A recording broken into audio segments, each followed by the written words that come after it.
1. Perkembangan keterampilan motorik kasar. Keterampilan motorik kasar fisik adalah keterampilan yang membutuhkan gerakan seluruh tubuh yang melibatkan otot-otot besar untuk melakukan fungsi sehari-hari seperti berdiri dan berjalan, berlari dan melompat, dan duduk tegak di meja. Keterampilan koordinasi mata tangan seperti keterampilan bola, melempar, menangkap, menendang, serta mengendarai sepeda atau skuter dan berenang. Perkembangan motorik halus. Keterampilan motorik halus berbeda dari keterampilan motorik kasar. Keterampilan motorik halus diperlukan untuk banyak aspek perawatan diri, seperti anak-anak, misalnya mengenakan sepatu, makan sendiri, membersihkan diri sendiri. Perkembangan motorik halus merupakan komponen penting dari kesejahteraan anak-anak. Sejak lahir hingga usia 68 tahun, anak-anak secara terus-menerus mendapatkan memperbaiki dan menggabungkan fungsi dan keterampilan motorik mereka dan Di sini saya akan menjelaskan karakteristik perkembangan anak pada masa prasekolah. Perkembangan sosial dan emosional. Anak usia prasekolah cenderung memiliki emosi yang kuat. Mereka sangat bersemangat, bahagia, dan bingung dalam satu saat, kemudian merasa sangat kecewa setelahnya. Anak usia prasekolah memiliki imajinasi yang jelas dan ketakutan sangat nyata. Sebagian besar anak seusia ini telah belajar mengendalikan perilaku mereka. Mereka dapat menyebutkan perasaan yang mereka miliki untuk bertindak berdasarkan perasaan itu. Kuatnya perasaan dapat diekspresikan melalui tanah liat, permainan air, menggambar atau melukis, atau permainan dramatis seperti dengan boneka. Anak usia prasekolah sedang mengembangkan rasa identitas mereka, menyadari bahwa mereka adalah laki-laki atau perempuan. Mereka tahu bahwa mereka memiliki keluarga, komunitas, atau budaya tertentu. Anak usia prasekolah mampu membantu orang lain dan terlibat dalam rutinitas. Orang tua dapat memberikan dukungan dan membantu anak dengan mengembangkan keterampilan sosial dan emosional yang akan dibutuhkan ketika itu anak masuk sekolah. Anak usia prasekolah berkembang dengan komunikasi satu lawan satu dengan orang tua. Selama komunikasi interaktif, anak-anak belajar untuk mengekspresikan perasaan dan ide-ide mereka.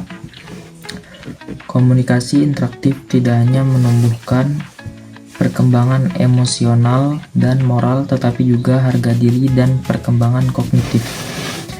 Mengajukan pertanyaan kepada anak prasekolah mengharuskan anak untuk memikirkan niatnya sendiri atau motivasi dan mendorong pengembangan kosakata. Orang tua dapat menggunakan komunikasi individu sebagai waktu untuk mengeksplorasi yang benar dan yang salah. Dengan demikian, lebih lanjut berkontribusi pada perkembangan moral. Mereka akan merasa dihargai ketika perkataan dan pikiran didengarkan oleh orang tuanya. 5. Yaitu perkembangan komunikasi dan bahasa. Akuisisi bahasa memungkinkan anak usia prasekolah untuk mengekspresikan pikiran dan kreativitas.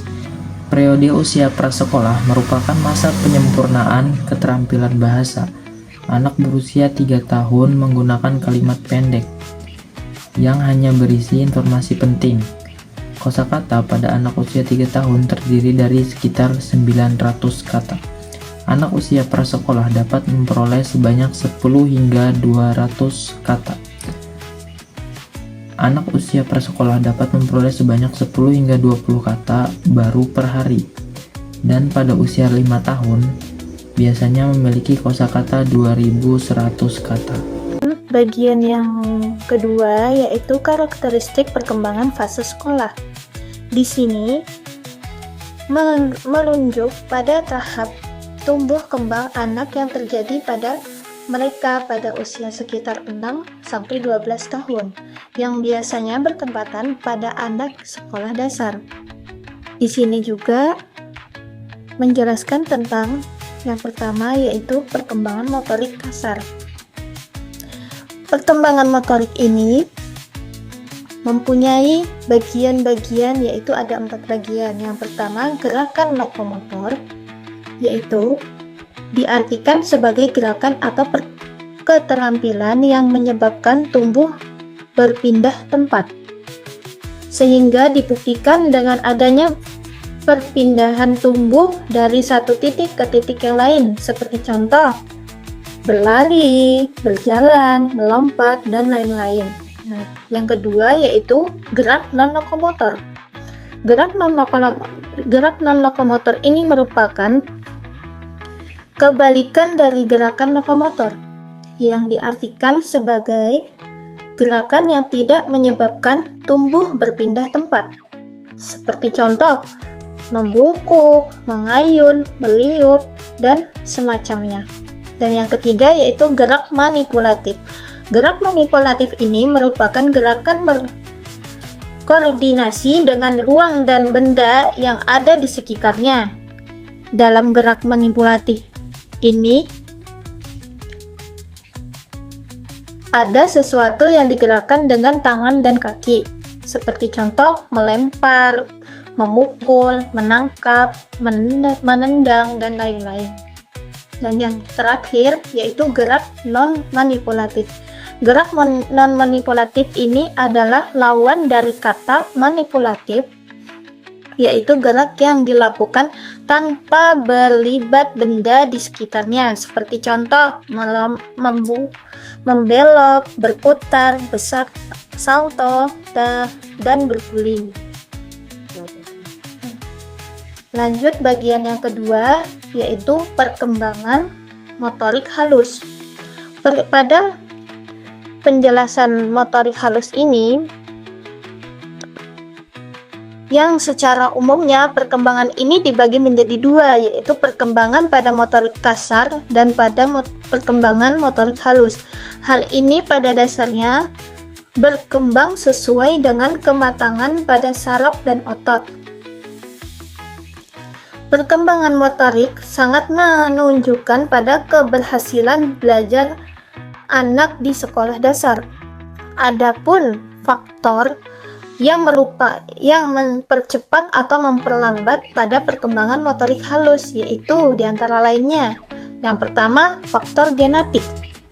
Apa sih faktor genetik itu? Faktor genetik itu ada faktor yang memiliki keturunan yang dapat menunjang pada perkembangan motorik, misalnya pada otot yang kuat, saraf yang baik, dan kecerdasannya.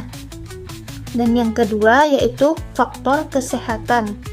Pada periode prenatal, pada janin yang selama dalam kandungan dengan keadaan sehat, tidak keracunan, dan tidak kekurangan gizi, juga tidak kekurangan vitamin. Dan yang ketiga yaitu faktor kesulitan dalam melahirkan. Faktor dalam melahirkan ini